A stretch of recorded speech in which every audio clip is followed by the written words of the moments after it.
if people want to go pro, like how do you think the sacrifices that a pro player makes, right? Do you think that's worth it, or it depends? So that's Go ahead, Dash. okay.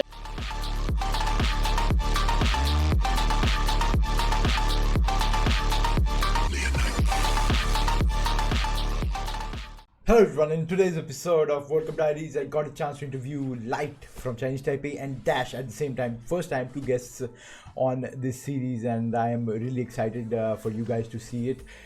These two players were born and brought up in America, but they are playing for their motherland, which is the Chinese Taipei, and I will drop their socials down below in the description. Do go ahead and show them your love.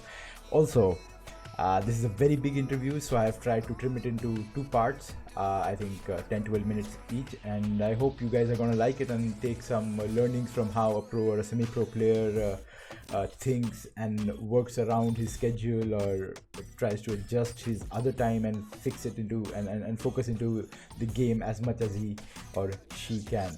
I'll let you guys enjoy the interview now. Hello everybody, and on today's episode of World Cup Diaries, we have Light from Chinese Taipei and Dash, two guests for the first time, and really appreciate your time, guys, on this small interview show that I have started this on the channel, and very thank you for being here, and welcome to the interview. Thank you. Happy to be here. Thanks for having me. Yeah, huge.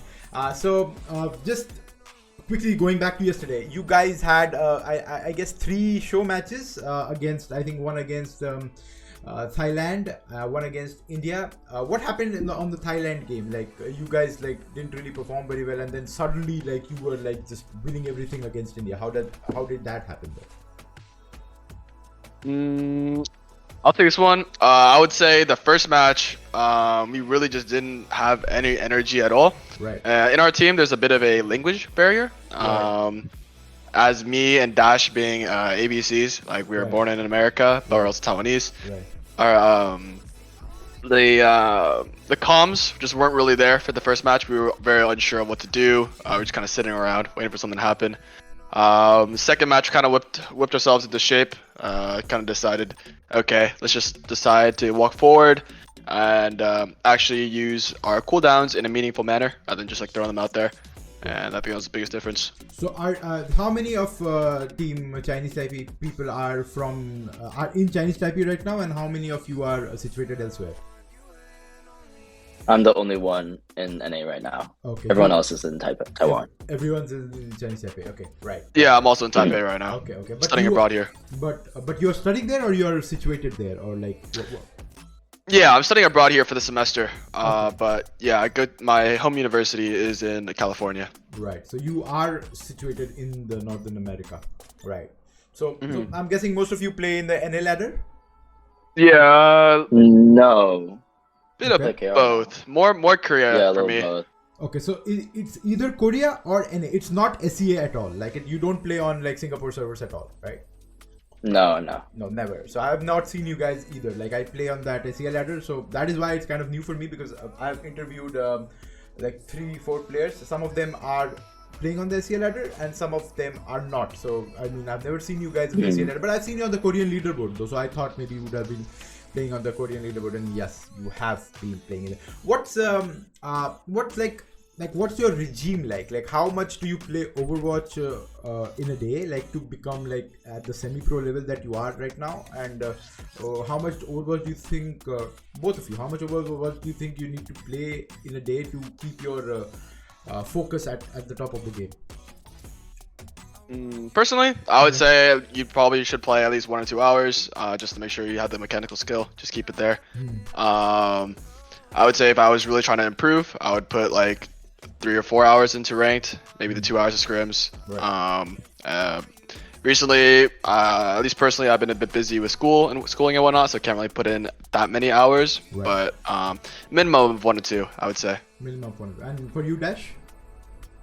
I'll probably agree, yeah. And leading up to bigger tournaments or bigger events, probably putting in more practice. But yeah, same personally. Some school, been a bit busy, can't grind ranked as much usually. Got it. Got it. What have you guys peaked? Like, what is your peak rank? In Overwatch 1, I peaked 4550 on tank, 4576 on DPS, Right. and 45 on support. Right. I think Overwatch 2, I was rank 2 tank, rank 20 DPS, and rank 20 support. So why did you choose to play DPS? If I'm guessing that's what you're gonna play. It's just whatever the team needed. Okay, Yeah. So that's a It's good just we didn't have another one, so. So that's a good problem to have for any team, a player who can just play everything, right? That's a great problem to have, right? I mean, yeah. And what is your peak, Dash? In Overwatch 1, I think I'm like 45-15. Right. And in Overwatch 2, Yeah. I don't know if it's accurate, but I remember like having Blizzard send you like the data on like your SR. Yeah. Last time when I checked it, like when I heard that was coming out, like it was like 45-70 or 80, but since then I heard like it's just been like, Yeah, it's like that's just like not inflated. accurate. Yeah, it's my inflated, so SR I'm according to not that was sure. 5k. No, so. what's the rank? Yeah, what so- rank did you peak, Dash? What rank? What rank did I peak? Yeah. Like In Overwatch 1, I think it was 15. 15. But in Overwatch 2, Yeah. I don't remember. it's I haven't really been paying attention. Yeah. That's all Since good. I went to since I like have been starting to practice on KR ladder, it's like I focus less on like the number and more on like the quality of the gameplay I'm getting. Got it. But I think it's in like the 100 low 100s, or it's in the top Top like 100. in the high top, 10s. Yeah, top 100. At least Yeah. top 100. Yeah. That would I would believe so. Yeah, somewhere around there. Yeah. So, very very interesting question. We'll start with the basic part of it. Which hero do both of you like to play the most? Because the tricky version is after this. Which is your favorite hero in the game? Any role, any. Definitely Doomfist for me. I peaked on Doomfist as well. That's how I hit rank 2. So that's your favorite hero. Yeah, definitely. And your Dash? Probably Genji. I used to be a Genji one trick for a long time. Okay. Probably when Overwatch 1 came out, first like 17, 18 seasons, that was a one trick. Right. So now that you've answered that, now the next part is the tricky one. Which is the hero that you can play at the highest level, but you also hate playing that hero because it's, I don't know, maybe boring or maybe like one-dimensional or whatever. Probably again Doomfist, but Is I it- would say it's annoying because people just like hard counter and just like easily swap off their comps, and it's like Okay. really annoying to play. Yeah. And for you, Dash? I would probably say Brig, Break. but like, because sometimes like I feel like in ranked games, like you don't really have like as high of an impact on like playing Brig, I feel like, compared to other heroes. Right. But like Brig, like it's the highest level, like the best hero that I could play. So you can play it at a very like at the highest level, but you don't like playing her at all. Like that's what I want to ask. Sometimes she can be fun if like I feel like I'm having high impact on her, but sometimes like she could just be, it just can be so boring because like you feel like you can do nothing. Right. I get it. So yeah, that was like one of one thing that I wanted to ask any kind of high-low players, like one hero that they can play but don't like to play. So yeah, I got the answer. Going ahead, so what is the highest level of Overwatch both of you have played? Like highest level when I say it's like contenders or like very top tier open division, or like what is the top tier that both of you have played the game at? I've played Contenders Trials a good bit. I played Contenders with Wisp in NA. Okay.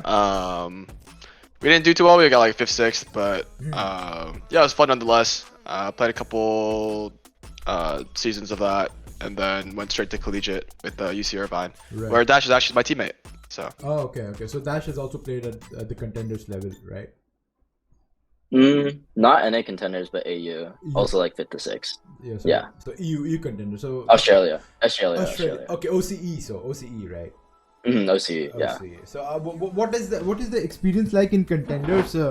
Like so, just shed some light for everyone to understand the part where what is different playing for any team and then playing for a top T2 team, or playing for a like really high T3 team. Like what is the difference between playing for any team and then what happens when you play for the like at the very highest level of the game. I'm not talking about Owl because Owl is the cream of it, but you have played at the like one of the highest levels of the game. So what is the difference between playing for any team and then playing for Contenders? I would say the understanding of how the game works. I think a lot of the times, majority of the tier 3 teams just play FFA. Pretty much they just play deathmatch, just use whoever uses cooldowns better wins the game. Right. But when you get to the upper tier, the tempo is a lot faster. It's all about thinking about what the other enemy is going to do and like planning accordingly. Right. A lot more fight plans, a lot more ult plans, and winning off like winning fights without using ults. That's also like a very big. So like dry fights, taking dry fights and forcing other ults, taking other ults. So that is that is kind of a thing that you do on the like the highest level of the game, right? And for you, Dash, like, what has been the experience like?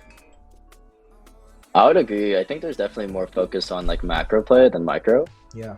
Like as it gets higher. Also, there's like a lot more studying and VODing for sure. And like having access to OPR accounts are really nice because you can rewatch the Overwatch League, and it helps a lot. But it's a lot more studying for sure. Yeah, it says just let everyone know what OPR account is. OPR is like the professional realm account of Overwatch, which a lot of people don't have access to. Only like the World Cup players, Contenders players, and also the Owl players have access to it. So it's an account where we can go back and forth in the patches and watch some really good and have some scrims in the current patch or whatever patch is being played at the highest level of the game. I think that is what OPR account is for everyone who don't know what OPR account is. Not everyone has an access to it, but once you guys reach there, I'm sure you will have access to it as well. Yeah. Okay. Moving ahead. Again, very basic. Like you say, 1 to 2 hours of ranked every day. So is that what you stick to, or do you increase or decrease it according to the availability of the time that you have on your schedule? Barring the classes that you have or the family time or the friends time that you do. I mean, it just depends. Yeah, it depends on if I have a competition the next day or whatever it is in the upcoming week. Say if I have a competition the next week, I would probably maybe hit the Kovacs for like 30 minutes before. Right. Play ranked, and then probably play like 3 or 4 hours of ranked if I can. If I have nothing else to do, I could play ranked for like 10 hours or so. And just like grind it out, stream it. It's like it can be fun, but it's a little stressful at the same time. So yeah, it just depends on how fast I tilt. Okay. And Dash, what do you feel like players who grind rank for like or grind the game for like 12 hours a day? Like, do you think that's something that is feasible for players who are like focusing on going pro, or do you still want them to balance their life, or how do you look at it in that way? If you want to go pro, then I've definitely put in as much time as you can. Right. I think in Overwatch 1, like in one of the last seasons, I put in like 500 plus games from support, like when I switched my role. Right. I don't know how many hours a day that is, but it was a lot. But like doing that, it was like no time for friends, really, no time for family or relationships, and then like even school was like got a lot harder. So if you're not trying to go pro, then definitely balance it. Like balance a healthy lifestyle, because I know people, you want to play over like eating food, taking a shower. That's not good. Yeah. So do you think it's worth it though at the top? Like you've seen like almost the top of the game. Do you think if people want to go pro, like how do you think the sacrifices that a pro player makes, right? Do you think that's worth it, or it depends? So go ahead, Dash. Okay. So it depends on like what a person's like worth of that would be. Like if you wanted to talk like objectively, like value money, definitely no. Okay. But a lot of people I know like might want to go pro because like they want to have the feeling of like I'm pro, like I'm really good, and like have that pride, or also they want to like experience what it's like being pro, because like it's kind of like once in a lifetime. If you're like speaking like purely from like an objective standpoint, money wise, no, it's not worth going pro. Like if you want to play Overwatch at a high level, just go collegiate, get your degree, have pro, like maybe keep it in the back of your mind, like second plan, but first plan, get your degree, go to college. So collegiate is one thing that people should focus on, like in the NA. Yeah, I think it's the main thing that you should focus on if you don't want to go pro. Got it. Yeah. Got it. Thank you so much for the answer. That was really helpful for a lot of people who were like confused about it. Do you prefer solo queue or do you prefer like duo queue? I prefer. I mean, duo queue is always like more fun. I feel like I can focus harder. Like I feel like with solo queue it gets a little depressing at times. It's a bit it's very stressful dealing with 4 randoms instead of 3. You know. So that one person but- makes a hell lot of difference, right? Yeah, definitely. I would say so. A lot of times it's still out of your hands, anyways. But I would always rather duo for the most part. So like you would do a dash or like would you do anyone or like how does it like work when you're trying to find a duo partner? Would you do a support? Would you do a tank or like or is like anything like which is suitable for you as a DPS player right now? I would say honestly, most of the time I do it based on queue time. Like if I think I can get a faster queue time. If it's like too long of a queue time, I just won't duo. It's fine. I'll just solo queue. Right. But yeah, But I would say mostly, it just but about mostly queue it time. depends on the queue time. Whatever or whoever suits your queue time, it helps with the duo as well, right? Yeah. Got it. For you, Dash, like, do you prefer duo queue or do you like prefer it grinding solo? I would prefer duo. I think having like the second person helps me like keep in mind about like what I'm doing more. Right. Like I'm more attentive, I think, when I have a duo, because like a lot of times when I'm solo, like I'm a little tilted or I'm just like autopiloting. I'm not like really thinking about like what I'm doing. Right. So the duo for like keeps the you, role, keeps you in the game. yeah, it keeps me more in the present. And for duo partner, I definitely try to do support players, like so I can have the double backline. Yeah. And it's just like So I the feel like entire one area is in your control at least. So one full Yeah, department exactly, is in your control. yeah. Okay, so that is a thing to do. That's good. And that's a new thing for me as well. So duo with the same type of like as a tank main myself, I can't find another tank main because of obvious reasons. Because there's just one tank in the game. But yeah, for people who would want to play like DPS, they can find another DPS partner because they'll have that entire one full department in their control. So that's a good thing though. That's a good thing to learn as well.